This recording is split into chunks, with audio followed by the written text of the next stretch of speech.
Olá, pessoas! Vocês estão ouvindo Do The Math. O Do The Math número 200. 200 episódios, 200 conversas, 200 formas de encarar o mundo de negócios por um ângulo que muita gente ignora. O da lógica, dos dados, do impacto real. Mas hoje não é sobre um número, é sobre um marco. Porque se o Do The Math nasceu num mundo de mudanças constantes, agora, no episódio 200, estamos num ponto diferente da história. Um ponto em que não estamos mais adaptando o antigo ao novo. Estamos atravessando a fronteira para uma mudança de era. E nessa nova era, projetos viram plataformas, departamentos viram sistemas e líderes param de enxergar as coisas de forma isolada para enxergar o todo, como um organismo vivo, interdependente e em evolução. E para marcar esse capítulo histórico do The Math, a gente recebe aqui dois nomes que não só viram essa mudança acontecer, mas ajudaram a construí-la. Sérgio Larentes e André Boger, co-founders da Math. Boger, Sérgio, é um prazer receber vocês aqui no Do The Math. Que legal, que bacana estar de volta aqui no Do The Math, que honra aqui no episódio 200. Vamos ver para onde a conversa de hoje nos leva, né? Isso aí, é uma honra, você pegou minha fala agora. É uma honra estar aqui no 200, né? São 4 anos que se passaram rápido, mas muita coisa aconteceu. E acho que a gente está aí para contar um pouquinho dessas mudanças, né? A primeira com todo o comitê executivo no mesmo programa. Opa! Olha aí. Para a gente começar a entrar nesse papo, quando vocês olham para o que está acontecendo agora, que a gente vê IA generativa, tudo data-driven, modelos de trabalhos híbridos, em que momento vocês se deram conta de que não era mais uma era de mudança e sim uma mudança de era? O que marcou isso? Olha, Fabi, a resposta básica acho que seria os modelos de linguagem, né? A IA generativa. Mas eu acho que dá para ter um paralelo aí que eu acho que nós vínhamos numa época em que a gente se adaptava às máquinas, né? A gente tinha que aprender a teclar, a gente tinha que aprender a usar o mouse, e agora não, a gente está numa época que a máquina fala a nossa língua. Então nós deixamos de falar, a gente continua falando a linguagem da máquina, mas agora a máquina fala com a gente, né? Ela está diferente na nossa perspectiva. Então acho que essa é a grande mudança, essa é, como você falou, uma mudança de era. Na tua visão, Sérgio? Que bom que o André respondeu, que eu pude pensar um pouquinho, mas teve um projeto que nós fizemos há poucos anos atrás, e foi aquele momento eureka, porque quando nós começamos a MEF, a gente começou com essa pegada de machine learning, AI, mas não Gen AI, por óbvio, né? E aí você sempre tinha aquele esforço enorme para fazer organização do dado, engenharia do dado. Sem tu fazer engenharia de dados, o resto não acontecia, não importava se era vendas, marketing, tu tinha que trabalhar o dado.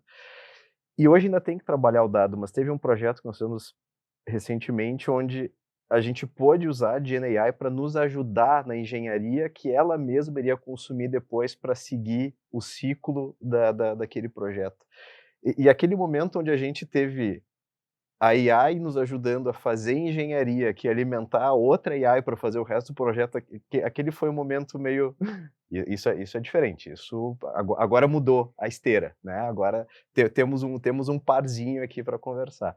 E depois a gente vê como isso se perpetua em mais N projetos e N casos de uso, né? Então, esse foi o momento do... Nossa, isso é diferente mesmo. Eu tenho um ponto que eu acho que a diferença de era, ela pega para mim com a visão mais estrutural, sabe? Porque me parece que o arranjo de trabalho como a gente tem, não vou querer entrar assim em teoria geral do trabalho, nada disso, mas o arranjo de como a gente organiza as empresas, porque é a forma que a gente tem de se organizar o trabalho propriamente dito. Agora, só o trabalho do conhecimento. Agora, janeiro de 2026, mas a gente olha um pouco para frente e já sabe que as coisas vão ser mais, vão ser outras áreas do trabalho mecânico, vai também estar sendo invadido por essa tecnologia. Então, uma mudança estrutural do trabalho, ela tem a capacidade de mudar tudo. ela tem a capacidade de mudar onde as pessoas moram, como as pessoas vivem, como as pessoas consomem. E isso, para mim, é um dos maiores indícios dessa mudança de eras. Mas e para você, Fabiana Amaral? Por que você acredita que é uma mudança de era? Porque aqui não é tanto uma entrevista hoje. Hoje é mais um bate-papo. Me pegou de surpresa. O impacto, a forma, assim, você bem colocou, muitas coisas mudam de uma vez. Então deixa de ser uma adaptação para ser algo que está todo mundo experimentando constantemente coisas novas. A velocidade que as coisas estão aparecendo, a velocidade que as pessoas, a quantidade de oportunidade, o que chega muito mais longe do que chegava quando a gente falava, sei lá, 5 anos atrás, 10 anos atrás.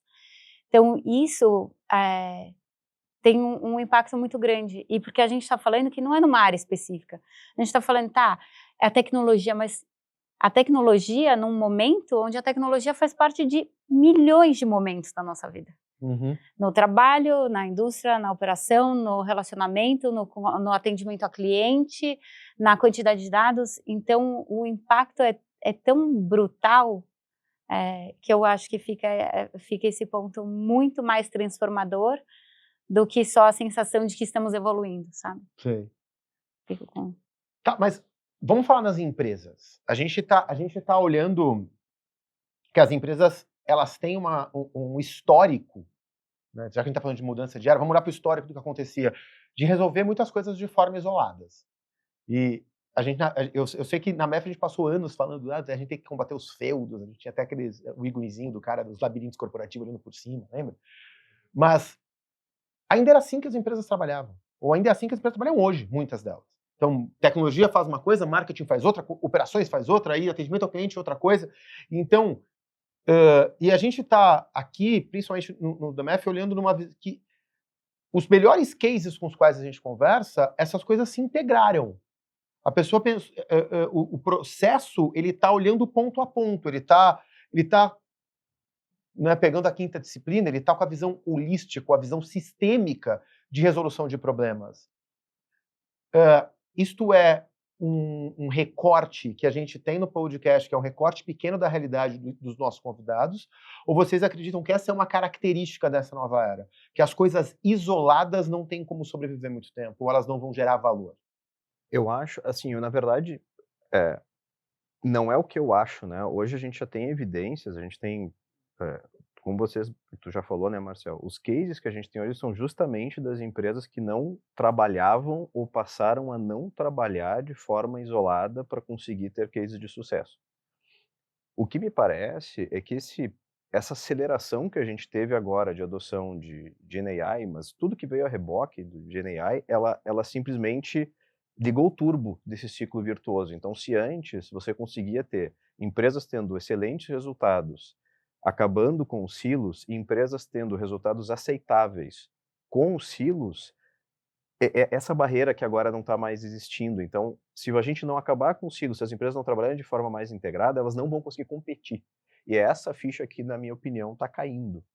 Porque é simplesmente uma questão de benchmark. As que estão se destacando, as que estão conseguindo monetizar toda essa revolução, são justamente as que, desde antes, já vinham trabalhando para trabalhar de forma mais integrada.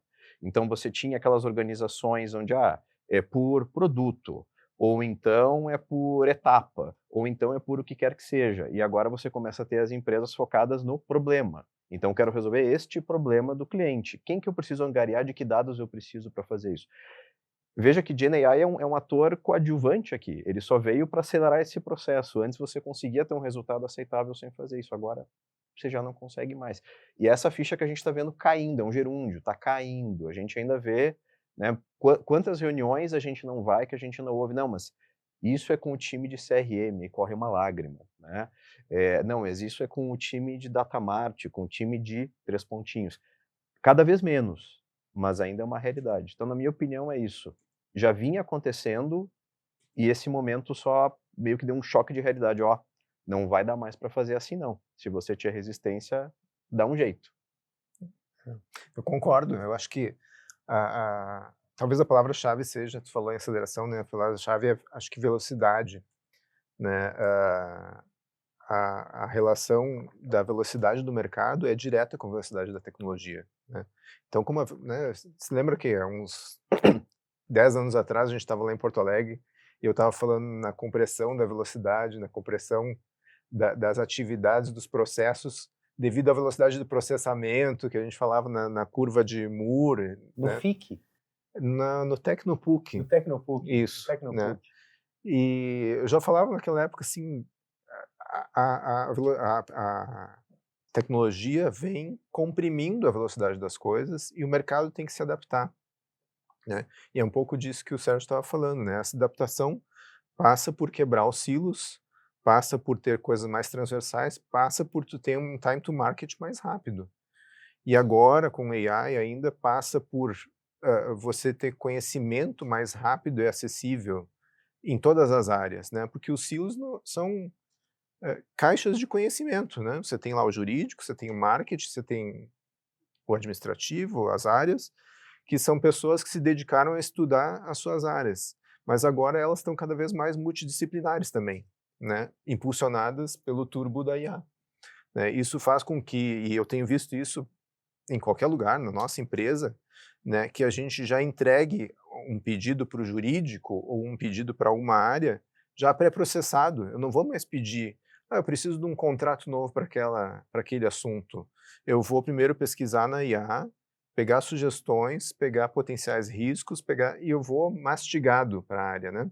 E é isso que as áreas estão interagindo dessa forma hoje, né? Então, o transversal está sendo impulsionado, na minha opinião, por essa velocidade, por essa pressão de time to market. André, tu acaba, né, pela função hoje que tu exerce como CEO do grupo e por ser um empresário de longa data em Porto Alegre, tu acaba tendo contato com o empresariado local ali de Porto Alegre e conversar com os fundos que a gente está conversando, fazer os negócios com as empresas na América Latina, para onde a gente está expandindo.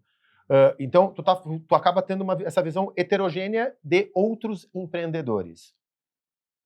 Quando tu está falando, você está vendo em todo lugar, você está vendo de forma realmente transversal as pessoas entendendo que uma forma cilada de trabalho, vamos fazer agora o trocadilho que o pessoal da Mercedes fez aqui, né, que vai ser uma cilada, mas uma forma cilada de que cada um cuida só do seu pedaço, todo mundo já encara isso como inaceitável, ou você ainda percebe algumas indústrias se apegando a isso?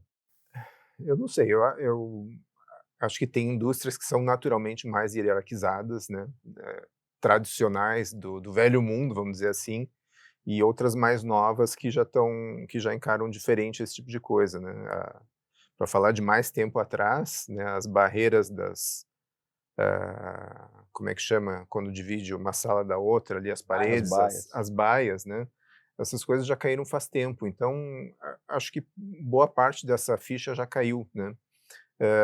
Talvez o que não caiu são os egos, talvez são a disputa de poder, né? Coisas da natureza humana que tá todo mundo lá para competir, para, né, para ser melhor, para estar na frente, não só para o mercado, mas talvez internamente também.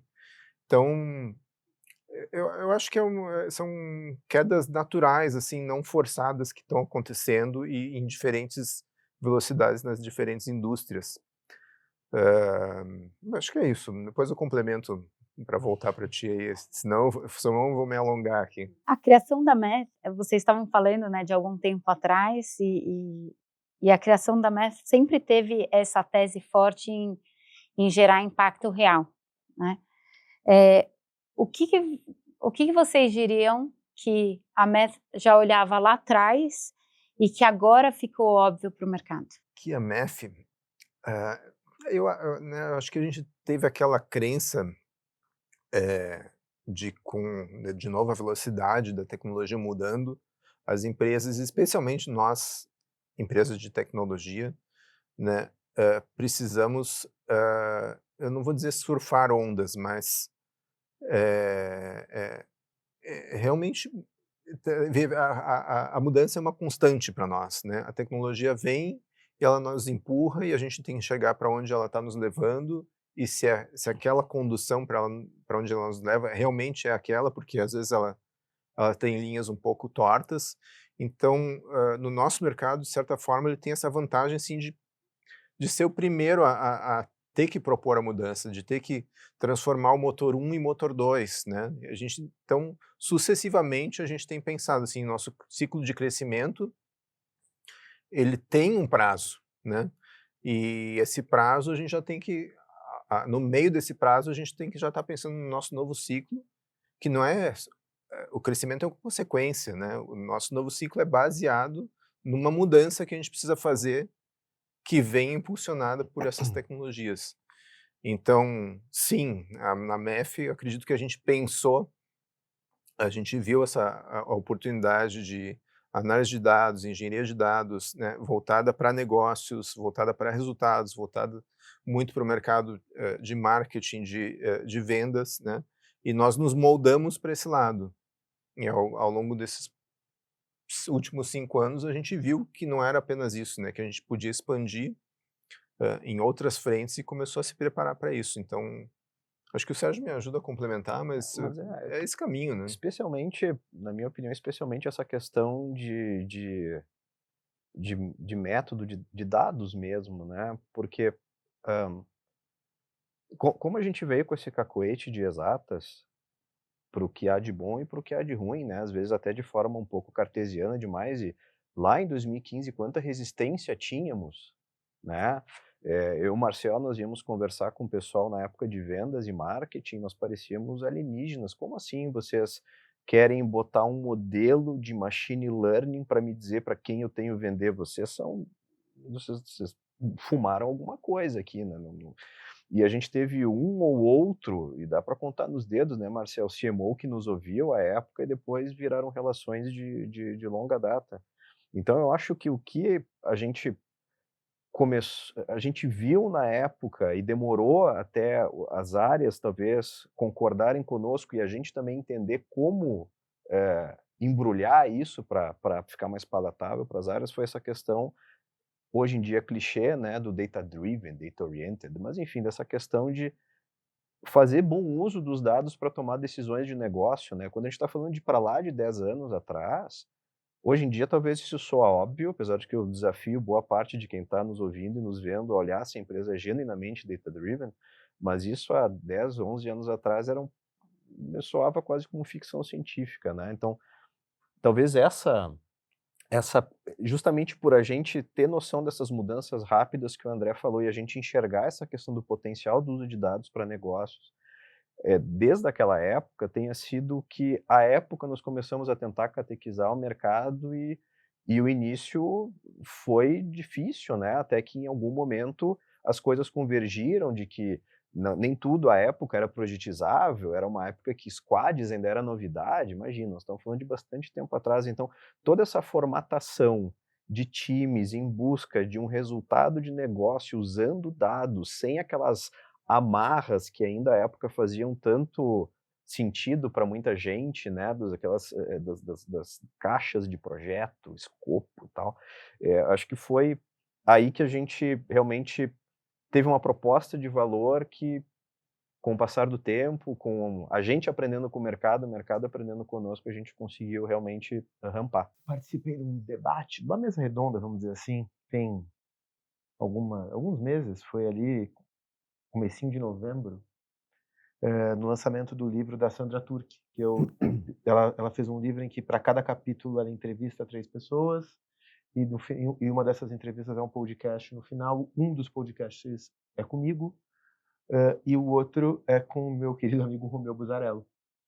E o Buzarello, ele fez parte do começo da MEF, porque a gente tinha o Lead Discover antes da MEF, que foi a nossa primeira tentativa, foi um MVP que não funcionou, e a gente foi trabalhar com eles, e ele falou: ó, o maior desafio que vocês vão ter é provar para as pessoas que queimar dinheiro não é aceitável.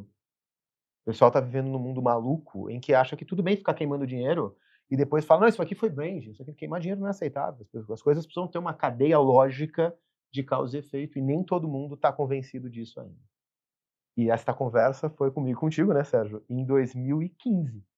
Então, quando você pergunta, Fabi, qual é a crença que a gente tinha ali, claro, para nós, em 2015, que agora, né, mais de 10 anos depois, o mercado se deu conta, e eu acho que é isso, que queimar dinheiro não é aceitável. Eu acho que buscar...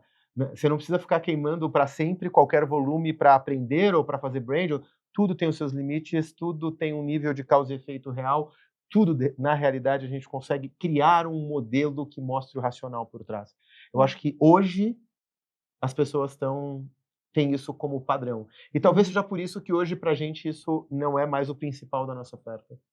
A gente E eu sempre está vou... buscando a próxima barreira, né? Não a barreira que a gente está agora. E é disso que eu quero falar agora, porque a gente viu o mercado comprando por décadas ali, né, horas e projetos, e agora a gente vê um movimento, a gente está causando um movimento que vai contra isso. Não é mais esse momento, agora é um momento de produtos mais serviços, como a Math AI Platform, que a gente em breve lançou o episódio ali, Sales Assistant, Campaign Intelligence.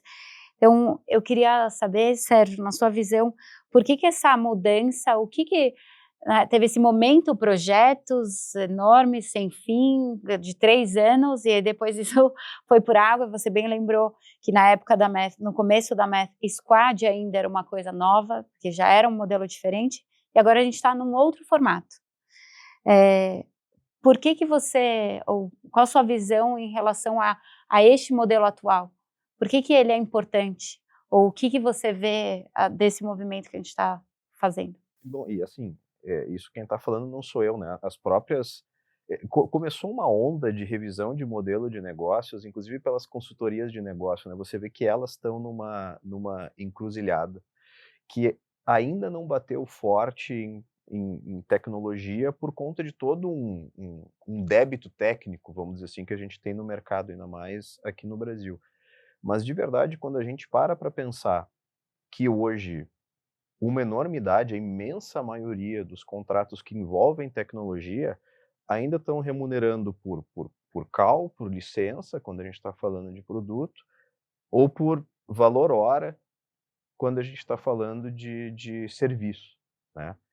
O que funcionou durante muitos anos, mas vamos parar para pensar um pouquinho agora que hoje a produtividade que uma pessoa consegue ter é incompatível com a produtividade que ela tinha há 3 anos atrás. Também vamos pensar que o quanto que essa pessoa vai conseguir produzir, ou este time vai conseguir produzir, vem muito da habilidade de quem, da empresa, da consultoria, de quem quer que seja, em conseguir jogar em diferentes áreas de conhecimento e gerar mais com menos. Porque se eu já entendo mais de banco, eu provavelmente vou conseguir fazer mais coisas para bancos. Se eu entendo mais de manufatura ou educação. Então, o meu ponto é que agora a gente entra num momento onde é muito mais inteligente a gente focar em resultado do que focar no que eu tô na pessoa, na compra, na unidade de medida, né? E isso é uma coisa que, em alguns momentos, a gente até... Eu não vou me lembrar o ano, talvez o Marcel vá lembrar, que tem memória melhor que a minha, mas a gente tentou fazer alguns projetos desses baseados em resultado muito tempo atrás, e foi uma dessas coisas que a gente viu, isso não vai dar certo, né? Porque as empresas tem uma esteira aqui que levou anos amadurecendo para comprar exatamente assim, né? Então a gente tem a abertura do case, do business plan, do que quer que seja, pela área de negócio, passa por um moedor de carne interno, burocrático, que vai parar na área de compras, e aí você tem que normalizar os fornecedores para que todos sejam comparáveis, né? Mas no final do dia você está querendo normalizar os fornecedores, o que, assim, do ponto de vista lógico, não faz sentido nenhum, porque você tem que normalizar a entrega. Você está querendo resolver um problema, você não está comprando lápis, xícaras, né? Então, eu não estou vendo essa xícara igual aquela, eu estou comprando a solução de um problema. Então, agora com todo esse momento de entregas aceleradas, a questão de conhecimento de negócio, produtos que habilitam pessoas a produzirem muito mais em menos tempo, isso tudo converge para um formato que é completamente diferente. Algumas poucas empresas aqui no Brasil já começaram a enxergar isso. Isso foi uma coisa que esse ano a gente teve a chance de participar de uma série de mesas redondas e eventos nos Estados Unidos. A gente viu que esse é um passo que já se começou a se dar ano passado, então essa é uma onda que lá já está estourando. Esse ano já não é mais um plano, já é um fato, e quem sabe ano que vem talvez já seja o normal. Então é natural que isso vai acontecer aqui, né? E como da outra vez, a gente está vendo esse movimento e está se antevendo, ajudando a adaptar o mercado enquanto a gente se adapta junto. Eu acho que fica a dica, né, para as empresas que querem se movimentar de forma mais rápida, repensarem esse modelo, porque esse é um modelo que está ultrapassado. Se a gente pensar e olhar mais para trás, ali, né, como você falou lá, de repente a gente vai olhar para o modelo da qualidade lá dos anos 80, 90, ou o modelo dos PMOs, ou o modelo, né, os modelos caem, né? E de novo é a tecnologia empurrando, fazendo o mercado se mexer mais rápido, né? Se a gente pensar no modelo de projeto que era início, meio, fim, como você falou, 3 anos, muitas vezes, projeto de uma adaptação do ERP, um sistema maior, né? 3 anos virou 3 meses, agora está 3 semanas, daqui a pouco é 3 dias, né? Então, se você comprimir início, meio e fim do que era 3 anos em 3 dias, você não tem uma sequência de 3 dias de projetos diferentes, você tem um sistema que transcende aquele projeto, você tem várias coisas acontecendo na empresa que você tem que administrar junto, mas muito rápido, e o teu time to market, de novo, para puxar essa palavra, ele está acelerado, né? A gente entrega muito mais em menos tempo, a produtividade é fantástica hoje em dia, né? E ainda um parênteses, né? Que a gente está falando muito de tecnologia, mas tem também os mercados, as indústrias que têm uma velocidade menor, né? A, a nossa frase padrão há uns anos atrás era, né? Não se tem um bebê em menos de 9 meses, né? Então, tem indústrias que precisam maturar, que são coisas que demoram mesmo, mas o que tange a tecnologia realmente impulsiona muito rápido. Então, acho que a gente tem um ganho enorme aí para as empresas, e o foco é resultado e não é comparar lápis e xícara, como o Sérgio falou, é resultado. Quero pegar uma carona na primeira coisa que o André trouxe. Porque quando o André trouxe assim que esta mudança de tecnologia, do que a gente pode falar então uma mudança de era, é porque ela muda a forma de atuar com a gente. Então, obviamente, a gente tem que atuar a forma de organizar o trabalho.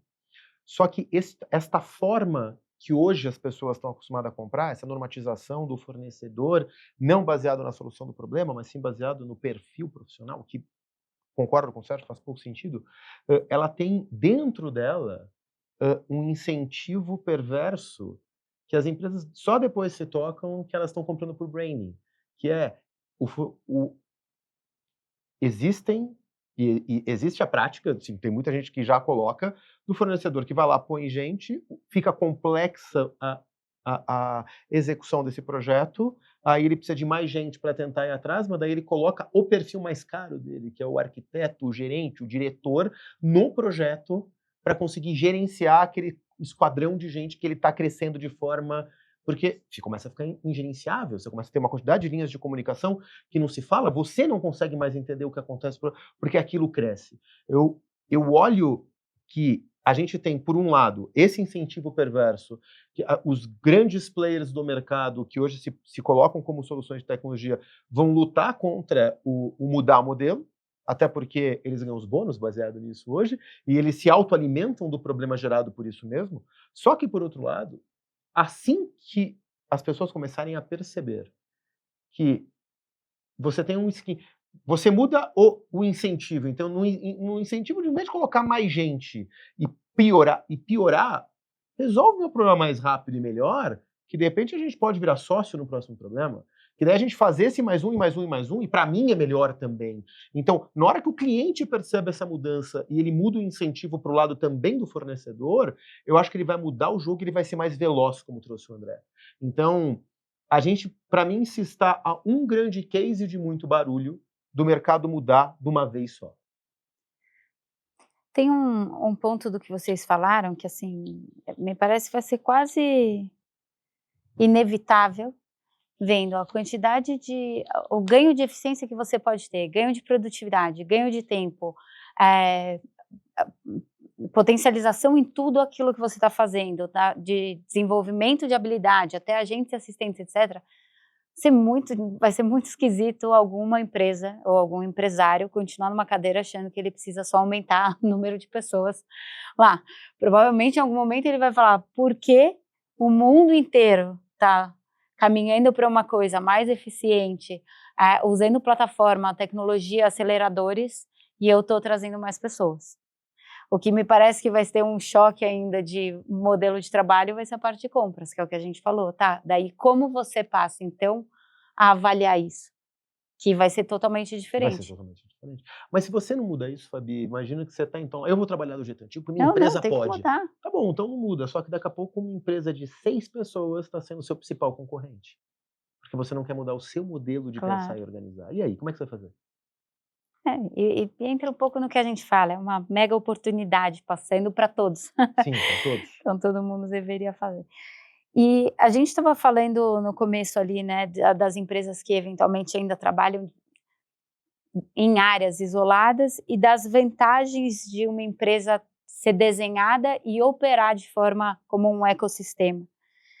O que na visão de vocês dois é, gera bastante valor quando isso vira um sistema interdependente e não só uma empresa na forma desse modelo tradicional, digamos assim, dos departamentos? Eu acho que vamos voltar de novo, né? Porque o André, o Marcel falou, vai ser velocidade, né? E agora, e, e, e se a gente parar para pensar bem, agora a gente tem sido bombardeado de notícias, de big techs fazendo ajustes no quadro e tudo mais. Quando a gente vai olhar com calma isso, e não olha para as notícias, a gente vai olhar genuinamente o reporte do que o CFO falou, o que o CEO falou, é, sem querer simplificar demais, é claro que teve gente de várias áreas que acabou passando por reestruturação em grandes empresas recentemente, mas se vocês olharem com cuidado, vocês vão ver que a grande maioria acaba ficando no middle management, né? Aconteceu aqui no Brasil também recentemente com grandes empresas aqui também. O que eu quero dizer com isso é que o organograma, em algum momento, ele começa a virar um fardo burocrático, né? Então, se a gente consegue, de certa maneira, reduzir essas distâncias de comunicação entre as diferentes pontas da empresa, a gente fica mais ágil. A gente já vê os nossos clientes fazendo movimentos nesse sentido, e nós começamos há alguns anos até nos estruturar para ter essa agilidade. Agora a gente tem justamente pisado no acelerador para conseguir nós mesmos sermos cada vez mais ágeis. Então essa é a minha visão, agilidade. Enfim, eu acho que eu tenho uma pergunta, mas qual é a diferença, então, primeiro, para a gente deixar bem claro? O que é um ecossistema e uma hierarquia tradicional de empresa na visão de vocês? Legal, André. Eu acho que quando a gente fala de hierarquia, a gente está falando de uma esteira com pouco retorno. A gente está falando, então, que vai entrar algo, vai ser, né, uma decisão vai ser tomada, e aí ela vai descer e as coisas vão acontecer no máximo ali de um processo que tem uma entrada, processamento, saída, padrão, pouco retorno para a organização, para o todo. Quando a gente fala de um ecossistema, se a gente pensa, e eu gosto de pensar em ecossistema quando a gente, não sei se eu, aí é uma das coisas que eu gosto de ver no YouTube, aquele pessoal que faz ecossistemas em aquários, ecossistemas inteiros, quase que uma mini floresta dentro de casa, não sei se chegou a olhar. E aí ele tem que acertar o quanto vai ter de água, a temperatura, as larvas, porque tudo que está ali dentro cria uma relação de interdependência. Então você tem que um determinado sistema ali dentro vai fazer a água chover, mas aí tem a planta que vai absorver, que vai para o solo, a larva vai usar para comer e vai. Então, quando a gente fala de uma arquitetura de uma empresa como um ecossistema, a gente está falando que importa menos a organização hierárquica e importa mais como você como você flutua dentro desse sistema, como você faz para o sistema ficar cada vez melhor. Então você não está na entrada, no processamento, na saída. Você está resolvendo um problema que ele é interdependente dos outros. Então tudo precisa ter feedback, tudo cresce junto, as decisões são tomadas de tal forma, principalmente que elas vão impactar outros elementos, com os elementos na mesma cadeira, porque na verdade, toda empresa acaba sendo um ecossistema, mas se ela não se porta dessa forma, quando você tem algo que não anda direito e a pessoa vai lá e toma uma decisão para amplificar que aquilo aconteça, ele vai piorar todo o resto com a percepção que está melhorando um ponto em específico. Acho que o maior ponto é esse, qual é a fluidez do feedback? Não o feedback do ponto de vista humano só, de sentar e agora momento do one-on-one. O feedback mesmo processural, pensando em engenharia de processo, sabe? Como é que fica orgânico a retroalimentação para que tudo melhore com o próprio ato da execução? Acho que eu vou traçar um paralelo aqui, então. Acho que com a internet, a gente já viu a informação ser descentralizada e distribuída, né? Isso mudou tudo, né? Não é à toa que as mídias hoje estão num formato completamente diferente. As grandes mídias, né? Quero dizer, as tradicionais. Até porque uma mídia nós somos. Olha só, a gente está aqui descentralizado e distribuído, né? Mas nós fazemos mídia, nós levamos a informação, levamos conhecimento, né? Como você bem falou. E quando é que isso era possível antigamente, né? Então, acho que, traçando esse paralelo e olhando para dentro da empresa, a gente conseguiu também com essa abordagem do conhecimento multidisciplinar distribuído nas áreas, e as áreas precisando entregar em menos tempo, elas precisando se resolver, elas precisando se interconectar cada vez mais rápido, e a tecnologia de novo traz isso, e já estou achando ruim a gente falar tanto a palavra tecnologia, mas talvez, quem sabe, a gente pode pensar no social, no humano, né, impulsionado pela tecnologia, que eles se conectam de tal forma que aí as coisas passam realmente a funcionar com uma fluidez sem ter que olhar para a hierarquia, né? Apesar de que a hierarquia ainda ela vai continuar existindo, só que você tem uma fluidez realmente de processos, de feedbacks, como você falou, impulsionado por tecnologia e agora mais impulsionado ainda por agentes e por assistentes que vão poder capturar, conversar com humanos, né, e entender o que está acontecendo do ponto de vista sistêmico da empresa e atuar transversalmente ou até, quando for o caso, levar para cima assim, uma informação já mais mastigada, uma informação para uma tomada de decisão. Acho que essa que é uma dinâmica nova que está acontecendo nas empresas, acho que é o que o Sérgio passou um pouco aqui também, né? O problema não é o organograma em si, talvez, né? A questão é que o organograma, ele tende a ser duro.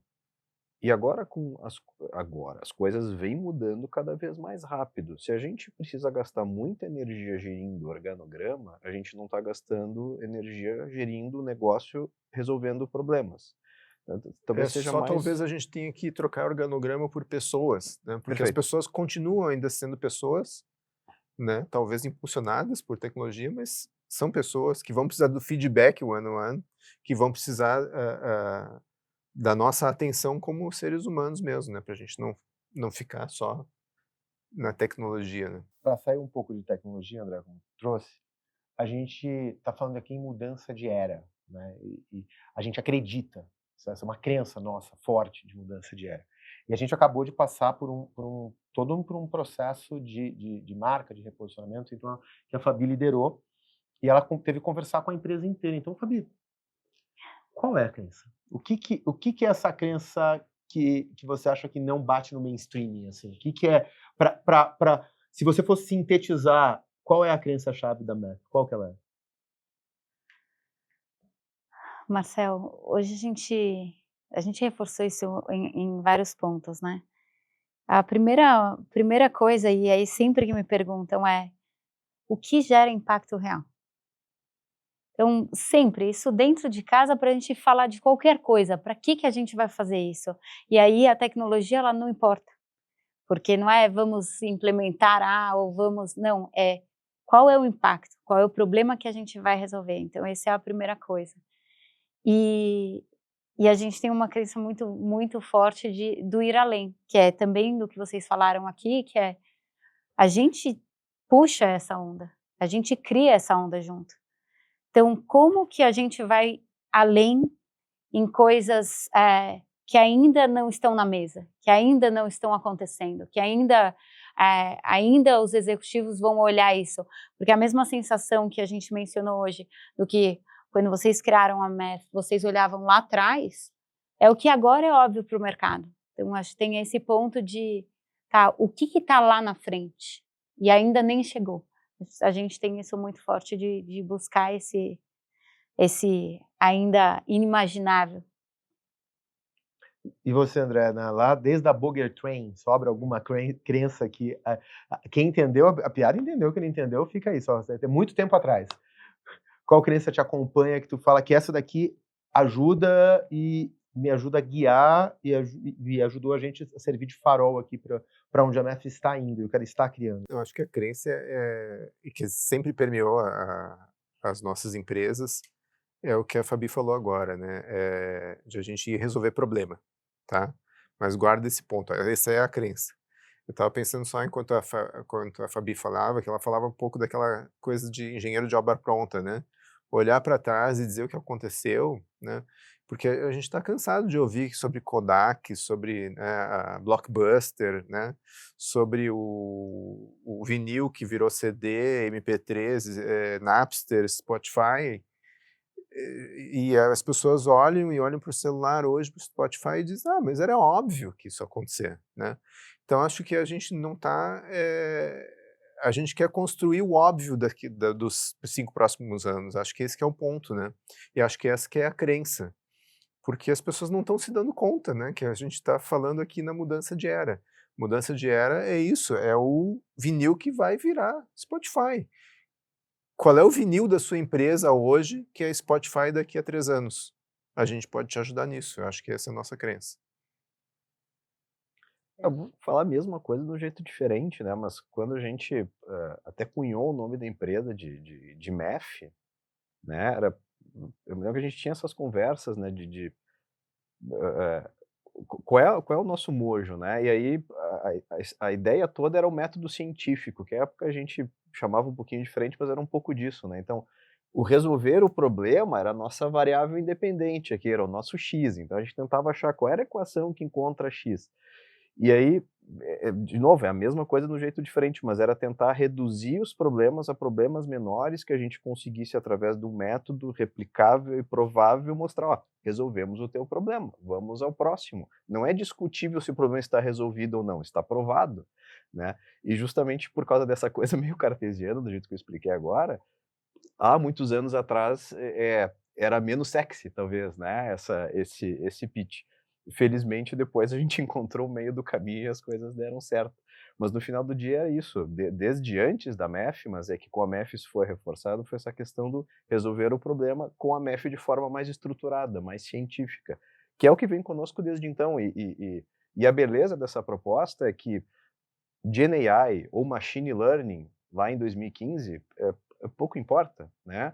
O que importa mesmo é o quanto como a gente se organiza e como a gente se posiciona frente ao desafio. O que a gente vai usar é o que vai evoluindo com o tempo. Agora mais rápido, é verdade, mas é a mesma essência. Marcel, você. Eu? Tá, eu acho que tem uma coisa que eu vou explicar. Acho que o Sérgio falou do método, como a gente encara o método científico, mas acho que tem uma coisa que não é. A gente tinha uma camiseta que era maravilhosa, que eram pessoas inteligentes resolvendo problemas difíceis e se divertindo. Tava só em inglês para ficar mais chique, mas era isso que estava escrito. E a gente fez o Build the Beyond, o primeiro. Espero que o primeiro de muitos, um evento que eu tenho muito Beyond orgulho. AI. Beyond AI. Build the Beyond, eu ia usar só no final. Eu ia usar só no final, não precisa cortar não, pode deixar desse jeito mesmo, depois a gente explica o que é isso. Mas a gente fez o Beyond AI no ano passado e a gente teve a alegria de abrir ele com o Sandro Magaldi. Né? Vantagem de ter amigos inteligentes é isso. O Sandro sobe no palco e ele começa e ele mostra uma tese. E ele mostra essa tese e fala assim, cara, as empresas que vão prosperar são as que vão abraçar a sua complexidade. Quem está aqui assistindo a gente no primeiro do DMF do ano sabe que teve um episódio extra com o Sandro e com o Pedro antes desse, que foi um crossover que a gente fez, dos 3 podcasts. Então a gente abriu o ano dos 3, dessa podosfera dos amigos ali, com o episódio formal. E o Sandro traz isso de novo. E eu acho que a gente sabe que nós não montamos uma empresa para resolver qualquer problema. Eu acho que esse é o ponto. Assim, tu não vai, né? Vamos combinar. Tu não vai chamar o super chefe de cozinha, não vai chamar o, sei lá, o Jacan, a Paola Carossello, não vai chamar para chegar na sua casa e fazer um misto quente, entendeu? Então, parte de uma crença é por que a gente não entrou no hype? Quando todo mundo falava de AI, a gente falava de AI desde 2015, 2016. Aí todo mundo falou de AI, a gente não só falando, a gente usa AI, a gente já usa AI. Não, quando a gente começar a pegar os problemas difíceis, entender como é que a GenAI resolve os problemas difíceis, a gente provar que os problemas difíceis estão resolvidos, aí ela entra para o nosso portfólio com mais força. Mas IA a gente usa desde 2016. Então, eu acho que aí tem um ponto, para mim, uma crença importante. Quando a gente fala de impacto real, o impacto real que a gente está buscando é, como disse o Sandro, o que vai mudar a estratégia, é a complexidade. Não é o problema de fazer um misto quente. Tu quer fazer a melhor ceia de Natal possível. Aí você vai chamar o melhor chefe que você tiver à disposição. Acho que é neste momento em que a gente está. Qual é a grande vantagem? E por que eu estou muito animado com o que a gente está colocando de trabalhar com essas operações mistas, ou pegando lá, como diz o Harvard, com esse time de centauros, que é a IA instalada junto com as pessoas? Porque antes, para uma empresa ter acesso a Math, a gente estava falando só os grandes bancos. E talvez a gente comece a quebrar isso, e aí, para uma empresa que está cada vez mais defendendo a soberania do seu negócio, a soberania do seu modelo, da sua inteligência, porque se você rodar tudo numa nuvem americana, você está dando todo o treinamento para o modelo americano, todos os seus dados, toda a sua inteligência, e a gente agora podendo levar isso para a América Latina, então um mercado que globalmente é do tamanho, né? No total é do tamanho do mercado brasileiro, mas individualmente são mercados muito menores.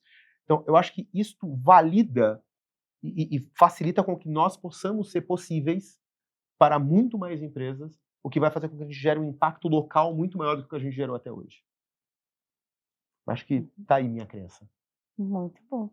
Gente, só tenho a agradecer esse podcast. Acabou?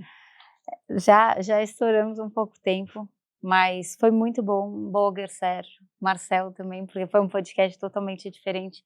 Foi muito bom, prazer receber vocês aqui. Eu tenho certeza que, assim, muita coisa legal para quem nos ouve. Aqui eu não vou nem perguntar o LinkedIn de ninguém. Quem quiser continuar vendo todo mundo aqui, math.group. É só isso. Vai lá, todas as redes sociais, segue a gente no LinkedIn, blog da Math, tá tudo lá. É isso mesmo. Tá bom. Então, primeiro episódio da nossa 5ª temporada, Fabiana. Da nossa 5ª temporada. Vai ter coisa boa por aí, gente. Tem muita coisa gravada boa já. É só, segue e continua.